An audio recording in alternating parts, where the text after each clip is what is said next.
Бозқырау күрең жолы, 43 шақырым. Орман жолағының тасасындағы ұзын әрі жатық бұрылыс. Түнгі сағат 2, қаңтар айы. 22 градус аяз. Қиыршық қар бетті қарып, асфальт үстінде үскірік боран соғып тұр. Көру қашықтығы 30 метр ғана. Бір-біріне қарсы келе жатқан екі көлік. Ара түсті тұлпар көлігі Ақшағыл жақтан сағатына 110 шақырым жылдамдықпен жолдың қақ ортасымен зулап келеді. Рөлде өзіне тым сенімді мас еркек. Сары түсті такси бұрылыстан кейін жол жиегінде тұр. Шамдары өшірулі. Қозғалтқышы жұмыс істеп тұр. Рөлде сабырлы, сау адам. Артқы көрініс айнасында ақ көйлек киген кішкентай қыздың суреті ілулі. Бұрылыстан жарық көрінді. Екі сары нүкте жылдам жақындап келеді. Таксист бірінші берілісті қосып, қарсы бетке баяу шықты. Мыңдаған рет тұрақтан шыққандай нық, сағатына 30-40 шақырым жылдамдық жинады. Қарсы келе жатқан көліктің алдыңғы әйнегіне алыс жарықты жақты. Қара тұлпар жалт берді, бірақ кешеді. Бұрылыс, жылдамдық, көктайғақ. Таксист бұрылмады, тежегішті баспады, тіпті көзінде жұмбады. Рөлді екі қолымен нық ұстап, түп-түзу жүрді. Соққы. Бетпе-бет. Жалпы жылдамдық сағатына 180 шақырым. Дыбыс жарылыс та, тарс-тұрста емес. Темір табақты зілбалғамен соққандай қысқа, ауыр әрі тығыз дыбыс. Екі көліктің де алды бүктеліп қалды.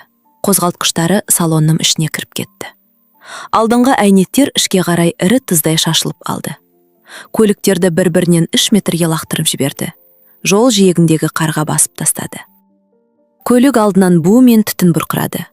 Салқындатқыштан аққан сұйықтық ақ қардың үстіне жасыл дақ болып жайылды. Күйген резеңкенің, жанармайдың және ыстық темірдің иісі қолқаны қабады. Содан кейін тыныштық орнады. Ұзақ, қысқы, түнгі үнсіздік. Тек үскірік жел асфальт бетіндегі әйнек сынықтары мен қардағы қара дақтарды сипап өтеді. Қарадерек арнасына қош келдіңіз. Бұл жерде біз газеттер жазбаған, билік мұрағаттары жасырған және тек сол жылдары өмір сүрген жандар ғана білетін шындықты айтамыз. Жаңа хикаяларды жіберіп алмас үшін арнаға жазылып, қоңыраушаны басуды ұмытпаңыз. Оқулықтарға ешқашан енбейтін тарих. Еламан, 50 жаста. Бұрынғы тәртіп сақшысы. Ақшағыл қылмысты іс іздеу бөлімінде 20 жыл еңбек еткен жедел уәкіл. Жасауыл. Жиі ішінде ондайларды ұнатпайды, бірақ амалсыз төзеді. Өйткені нәтиже бар. Қылмыс ашылады, істер соңына жетеді. Қылмыскерлер темір торға тоғытылады. Тұйық, атал, қырсық. Өмірінде бір тиында пара алмаған, көз жұмуды бұйырғанда бұрылып кетпеген, жалған құжатқа қол қоймаған жан. 82 жылы өз еркімен жұмыстан кетті. Принцип үшін. Соңғы ісі қорлау оқиғасы еді. Жәбірленушілер 2 студент қыз. Күдікті вәзір орынбасарының баласы. Еламан істі сотқа дейін жеткізді. Бірақ сот істі қосымша тергеуге қайтарды. Артынша дәлел жеткіліксіз деп істі жауып тастады. Еламан баянат жазып, куәлігін үстелге қойды да шығып кетті. Есікті тарс жаппады. Бәрін тыныш қана істейтін әдетімен жайлап жауып кетті. Такси жүргізушісі болды. 10 жыл рөлде. Сары тұлпар, түнгі ауысым. Қаланың әр көшесін, әр бұрылысын жатқа біледі. Іздеу бөліміндегі 20 жылдық тәжірибе адамның қанына сіңген машина майы секілді шықпайды. Жолаушы отырғандақ Еламан айнадан бәрін көреді. Өтірік айтып тұр ма? Мас па? Әлде қауіпті ме?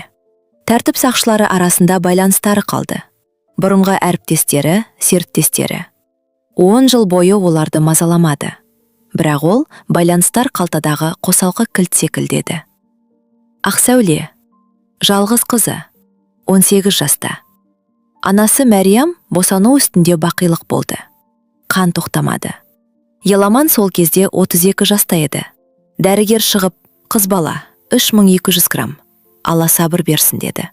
1 минуттың ішінде әрі әке, әрі жесір атанды.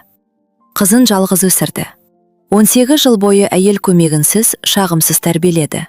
Бөтелкемен сүт берді, мектепке қолынан жетектеп апарды. Ас үйде отырып сабағын тексерді. Мектеп формасын жуып, бантиктеріні түктеді. Жұма сайын құймақ пісіретін. Қисық, кейде күйіп кеткен. Ақсәуле оны сүйіп жейтін, әкесін ренжітпеу үшін өтірік мақтайтын. Педагогикалық институттың 1-ші курсында оқыды. Мектепте балаларға мұғалім болғысы келді. Биязы, жаны таза, үйдің қызы. Инелік секілді дөңгелек көзілдірік киетін. Күлкісі анасыныкі. Еламан мұны күнде көретін және әр жолы көзін тайдыратын. Өйткені Мәриям қызының бейнесінде оған қарап тұрғандай болатын. Дархан, 30 жаста. Қорғаныс зауытының басшысы. Халық қалаулысы. Орден иегері, Нұрәділдің баласы. Анасы аудандық атқару комитеті төрағасының орынбасары. Көкмұнарда пәтері. Арқа төсте саяжайы бар. Жеке қара түсті тұлпарын өзі айдағанды ұнататын. Спортшы, боксшы. Мойыны бұқаныкіндей. Жұдырықтары шойын келте қайрақтай. Тұрпаты мен, қожайындық сипатта. Көздері кішкентай, өркөкірек, суық. Өмірінде жоқ деген сөзді естімеген, ешқашан жазаланбаған адамның жанары. Бұрында оқиғалар болған. Қыздар, арыздар. Бірақ олар жоғалып кететін. Істер жабылатын. Әкесі біреуге, сосын екіншісіне қоңырау шалатын да, бәрі із-түзсіз жойылатын. Дархан жазасыздыққа ауамен тыныстағандай үйреніп қалған еді. Ол тек өзі қалағанын істеп, қалағанын алып үйренген еді. Қараша айы, сәрсенбі, кешкі сағат 6. Бозқырау қаласына ертетін түскен. Ақсәуле құрбысының үйінен шығып, жерасты көлігіне қарай 10 минуттық жолды жаяу бетке алды. Шарфын орап, құлаққабын киген. Аузынан бу бұрқырайды. Жарығы аз көше, жалаңаш ағақтар. Қара түсті тұлпар қасына келіп тоқтады. Есік ашылды. Мейрамханадан кейін мас болып алған Дархан жалғыз келе жатқан нәзік қызды көрді. Көліктен шығып, қыздың білегінен, шарфынан тартып, жұлқып қалды. Ақсәуле бір-ақ рет қысқа айқайлап үлгерді. Дархан оның аузын алақанымен басып, артқы орындыққа итеріп жіберді. Есік тарс жабылды. Көлік қараңғылыққа сіңіп, зулай жөнелді. Куәгер. Рахмет Ақсақал, 72 жаста. Соғыс ардагері, зеңбірекші. Құрманғазы шайқасын көрген қарт. Итін серуендетіп жүріп бәрін көрді. Көлікті де, жүргізушінің түрінде, сандарды да. 3 санды есте сақтап қалды. Соғыс көрген адамның жады болаттай мықты еді. Ақсәулені 5 күннен кейін қала сыртындағы көпір астынан өзеннен тапты. Сараптама, қорлық, зорлық және буындыру іздерін анықтады. 5 күн бойы Қарашаның мұздай суында жапқан. Еламан қызын мәйітханадан таныды. Ісінген, көгерген, танымастай болған бейне. Бірақ оның дөңгелек көзілдірігі бүлінбеген күйі шетте. Мөлейлдір қалташада жатты. Жағадан тауып алыпты. Шынылары бүтін. Қалғанының бәрі тасталқан. Еламан құжатқа қол қойды да, мәйітхана алдындағы таксине барып отырды. 1 сағат қозғалмай отырды. Жыламады. Ішінде бір нәрсе тоқтап қалды. Жүрек емес, ол соғып тұрды. Басқа бір нәрсе. 18 жыл бойы оны өмірге байлап келген нәзік жіп үзілді. Іс дереу қозғалды.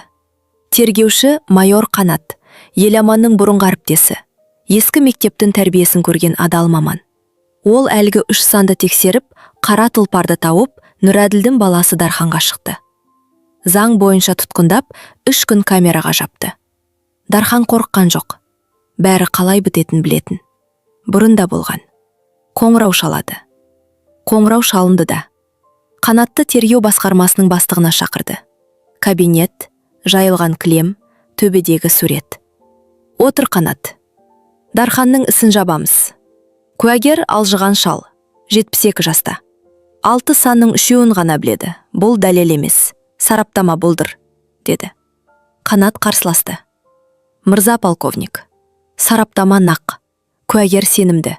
Мен істі сотқа жеткіземін. Полковник ашуланбай, шашаңқы дауыспен. Қанат, әкесі зауыт басшысы, халық қалаулысы. Анасы атқару комитетінде.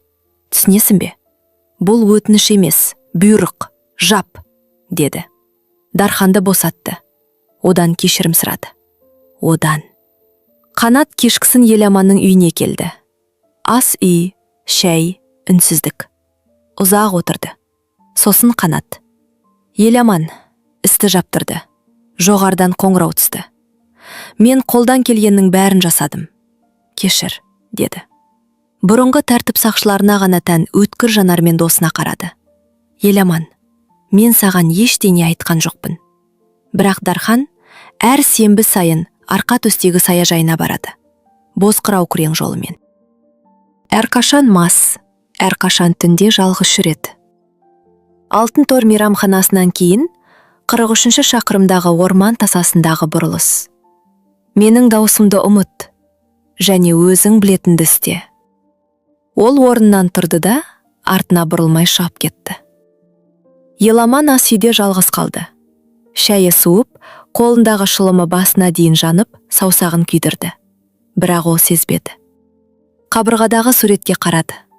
Ақ сәуле, мектеп бітіру кеші, ақ көйлек, күлкі, езуіндегі шыңқырша. Мәриямдікі секілді. Енді ешкімде қайталанбайтын бейне. 2 ай бойы әр сенбі сайын Еламан Бозқырау күрең жолына барып жүрді. Өзінің сары таксимен. Аңдыған жоқ, зерттеді. 20 жыл бұрынғы жедел іздеу бөліміндегідей. Маршрут, уақыт, жылдамдық, әдеттер. Секундтарды санады, қашықтықты өлшеді, белгілерді жаттап алды. 43-ші шақырым. Бұрылыс жатық, ұзын. Орманның артында қарсы бет көрінбейтін соқыр аймақ. Кездесу үшін таптырмас жер. Дархан сағат секілді дәл еді. Әр сенбі сайын. Мейрамхана, көлік, күрең жол. Түнгі жолда сағатына 110 мен зулаған, өзін өлімсіз сезінген мас адам. Еламан бәрін есептеді. Шығу уақыты түнгі сағат 2. Жылдамдық 110. Соқыр аймақтағы нүкте. Бұрыш, арақашықтық, сәт. Жедел уәкіл кезіндегідей суық қанмен, дәлдікпен жоспарлады. Тек бір нәрсені есепке алмады. Өзін. Оның маңызы да жоқ еді. Ақсауле қара жер қойнында. Мәриям қара жер қойнында. Пәтер бос. Үстелде бір ақ ыдыс, құлақты сарсытқан үрейлі тыныштық. Енді есептейтін ештеңе қалмаған. Сенбі, қаңтар. Түнгі сағат 2. 22 градус аяз. Еламан орман тасасындағы бұрылыста жол жиегінде тұрды. Шамдары сөндірулі. Қозғалтқышы бір қалыпты үнсіз жұмыс істеп тұр. Артқы көрініс айнасында ақ сәуле, ақ көйлек, күлкі. Жолаушы орындығында Мәриям. 25 жыл бұрынға қара ала сурет. Жас, тірі бейне. Сағат 2-ден 11 минут кетті. Бұрылыстан жарық көрінді. Батасын іштей қайырып, рөлді нық ұстады. Кездесетін сәт туды. Шамдар 2 сары дақ. Жолдам нық жақындап келеді. Дархан әр сенбідегідей сағаттай дәл орауып келеді. Мас жалғыз өзін өлімсіз сезінген бейбақ. Еламан. 1-ші беріліс, 2-ші, 3-ші. Қарсы бетке түп түзу байыппен шықты. Қарқын жинады. 40, 50, 60. Алыс жарықты жақты. 2 шам қарсы келе жатқан тұлпардың алдыңғы әйнегіне ақ сәуле болып, көзді қарықтыра тиді. Дархан кеш көрді. Жалт бермек болды. Бірақ кешеді. Көктайғақ, жылдамдық, бұрылыс. Қара тұлпар оңға жұлқынып, резеңкесі ысқырып, жамбастай жөнелді. Еламан бұрылмады. Рөлді қос қолымен нық ұстап қатып қалды. Қарсы шамдардың жарығына қарап отырып, ол отты емес, ақ көйлекті, көзілдірікті, жылы күлкіні көрді. 2 күлкі, ақ сәуле мен Мәриям. Екеуі де оны алда, аппақ сәуленің ішінде күтіп тұрды. Соққы. Қара тұлпар соққыны сол жақ қанатымен қабылдады. Қашпақ болды, бірақ құтылмады. Таксист оның жүргізуші жақ есігіне, ортаңғы тіреуішіне тарс етіп кірді.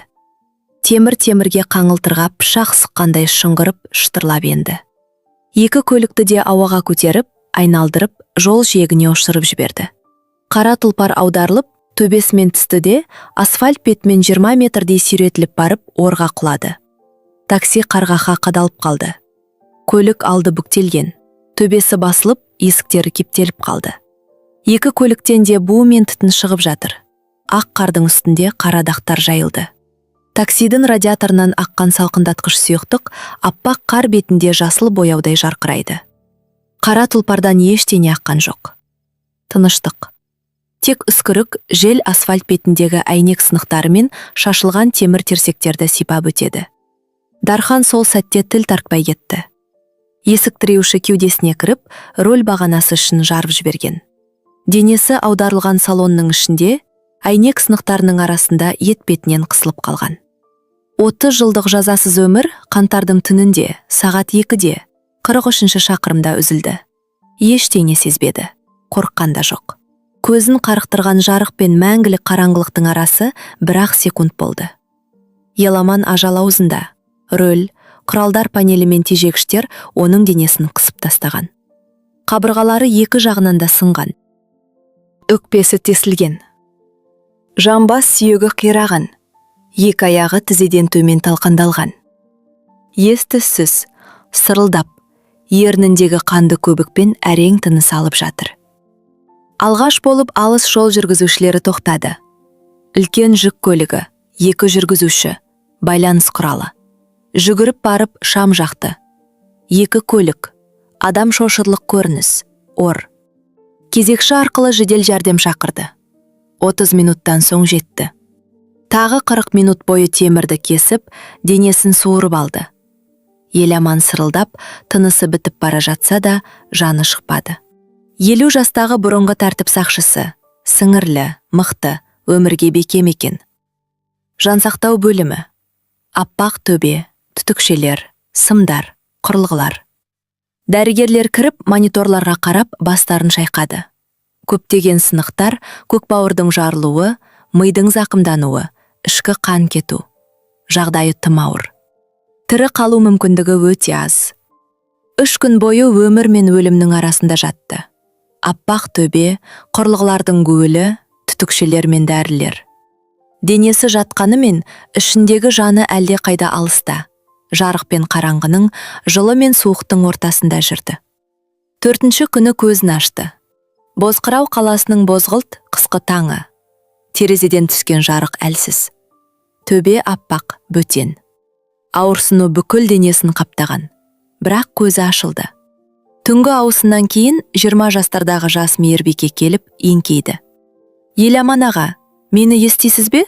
Сіз ауруханадасыз. Еламанның жанары бұлдырап тұрды. Ерні жыбырлады. Мейірбике құлағын оның ерніне жақындатты. Түтікшелер мен қанның арасынан әлсіз сырылдаған сыбыс шықты. Бірақ әрбір сөзі анық, жеке-жеке. Соңғы баянат секілді нық естілді. Мен ештеңеге өкінбеймін. Мейірбике сәл шегініп оның жанарына қарады. Сырғылт тартқан, бұлдыр, бірақ өте тыныш жанар. Онда үрей де, ауырсыну да жоқ. Тек шексіз байыз табу ғана бар еді. Өз міндетін соңына дейін атқарған, енді ешкімге ештеңе қарыз емес адамның жанары. 1 сағаттан соң оның жүрек соғысын өлшеп тұрған құрылғы сирек дыбыс бере бастады. Ұзақ үзілістер, іркілістер, тыныштық арасындағы соңғы соққылар. Дәрігер жақындап экранға, оның жүзіне, жабық жанарына қарады. Үзілістер ұзара берді, ұзара түсті. Содан кейін құрылғы үнсіз қалды. Тек бір қалыпты ұзақ көл. Ырғақ жоқ, үзіліс жоқ. Экрандағы жасыл сызық түп-түзу болып қалды. Еламан, 50 жаста. Бұрынғы қылмысты іс іздеу бөлімінің жедел уәкілі, бұрынғы таксист, әке, жар. 18 жыл бойы қызын жалғыз өсіріп, оған күйден құймақ пісіріп берген, сабағын тексеріп, қолынан жетектеп жүрген жан. 20 жыл бойы қанішерлерді ұстаған, бірақ бір күні дәрменсіз қалған әке. Өйткені ол, адал қызмет еткен жиі, қанішерді өз қанатының астына алып қорғап қалды. Сол кезде ол өзі білетін жалғыз істі жасады. Рөлге отырды, қарсы бетке шықты, және бұрылмады. Қаңтардың таңы, сағат 9-дан 12 минут кеткен шақ. Бозқырау қаласы. Жансақтау бөлімінің терезесінен тысқарда қар жауып тұр. Үнсіз, аппақ, бейжай қар. Бозқырау күрең жолы, 43-ші шақырым. Такси жүргізушісі Еламан қарсы бетке шығып кеткен. Болжам бойынша рөлде ұйықтап кеткен. Қара түсті тұлпар көлігімен бетпе-бет соқтығысқан. Жүргізуші Дархан оқиға орнында тіл тартпай кеткен. 2 жүргізуші де қаза тапты. Жол жағдайы: көктайғақ, көру мүмкіндігі шектеулі, қалың қар. Іс жабылды. 2 мәйіт, құрғақ есеп-қисап. Күнделікті болатын жол апаты: қыс, мұз, шаршау. Ерекше ештеңе жоқ. Рөлде ұйықтап кеткен. Ондайлар болып тұрады. 43-ші шақырымды бір тәуліктің ішінде қар басып қалды. Қар теп-тегіс, аппақ, тап-таза. Не әйнек сынығы, не қандағы көрінбейді. Ештеңе болмағандай. Қар бәріне бейжай. Қар ештеңені есте сақтамайды. Бірақ такси салонынан кішкентай, қанға малынған, бүктелген сурет табылды. Ақсәуле. Мектеп бітіру кеші. Ақ көйлек, дөңгелек көзілдірік, езуіндегі шұңқырша. Заттармен бірге пакетке салып, мұрағатқа, ешкім ешқашан ашпайтын істің ішіне жіберілді. Суреттің артында Ақсәуленің қолтаңбасымен, көк сиямен, балаша ірі әріптермен жазылған. Сүйікті әкешіме мәңгілікке. Мәңгілікке. Оның орнында болсаңыз, сіз не істер едіңіз? 50 жастасыз. Жалғызсыз. Қызымыз қара жер астында. Жарыңыз қара жер астында. Қанішер бостандықта іс жабылған. Ал бұрынғы әріптесіңіз ас үйде отырып сыбырлап қана. Әр сенбі сайын. 43-ші шақырым. Өзің білетінді істе дейді. Пікірлеріңізді жазып кетіңіздер. Қара дерек арнасына жазылыңыздар. Бұл түнгі қысқы бос жатқан күрең жол туралы хикая. Қараңғылықта шамдары жарқырап, бір-біріне қарсы келе жатқан 2 жүргізуші туралы. Бірі мас әрі өзін өлімсіз санаған. Екіншісі сау, бірақ жоғалтар ештеңесі қалмаған. 43-ші шақырымдағы бетпе-бет соқтығыс. Ол жерде қар бәрін. Іздерді де, сынықтарды да, естеліктерді де жауып тастайды. Бірақ кішкентай, қанға малынған суретті өшіре алмайды. Ақ көйлек, көзілдірік, күлкі. Әкешіме мәңгілікке. Қар ұмытса да, әкесі соңғы деміне дейін бәрін жадында сақтады және ештеңеге өкінбеді. Иманы серік болсын.